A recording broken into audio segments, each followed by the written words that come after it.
It's the season of giving, and there is nothing better than finding the right opportunity to volunteer or give to charity to put you in the holiday spirit. But many of us don't know the best way to give back for our particular personality type. And there is a difference for each person.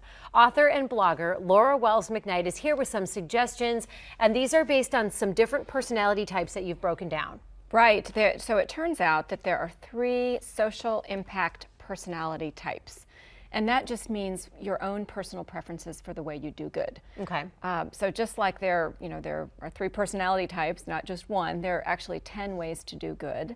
And giving is a big one. Most Americans write checks or give money to charities. So one of the personality types is an activator. Right. How do you know if you are an activator, and what do you do if you're an activator? Well, there's some clues. So, Okay. like anything, if you reflect and kind of analyze your own behavior and kind of ask yourself, how did that feel to me when I did that act of giving? You can get much more in touch with your social impact personality type. So with giving, if you're an activator, you're going to be looking at opportunities to give where you can see the impact. So a lot of activators enjoy giving to disaster relief efforts. Yeah. Right? And so a lot of activators also want to collaborate with other people to make an even bigger difference. So they're looking at the organization that they're supporting and saying, okay, if I found 4 other people, we could give this amount of money and actually achieve, feeding 15 families instead of just 3.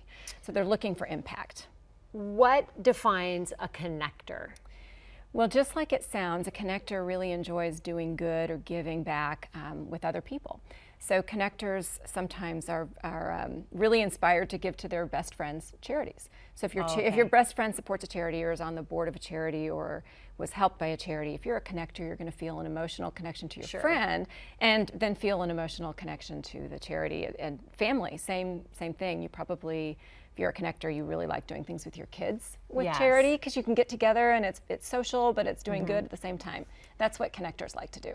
The third type is investor. Yeah, so an investor, especially this time of year, at the end of the year, investors are really looking at the bottom line. Investors tend to be very tax savvy, so they're looking at ways to give money to charities that give them a lot of bang for the buck. So they may be setting up estate plans where they have bequests going to charity. They might be looking at just their tax deductions. What kind of tax deductions do they need for 2016 before we head into the new year? They might also be looking at setting up what's called a donor advised fund to get the most tax benefits from their giving. So investors are just what you would think. They're looking at giving, they're looking at doing good. They're savvy Yeah, about through how that they do lens their finances. of the financial lens, the bottom line lens. Yep. Laura Wells McKnight, thank you. You are so welcome.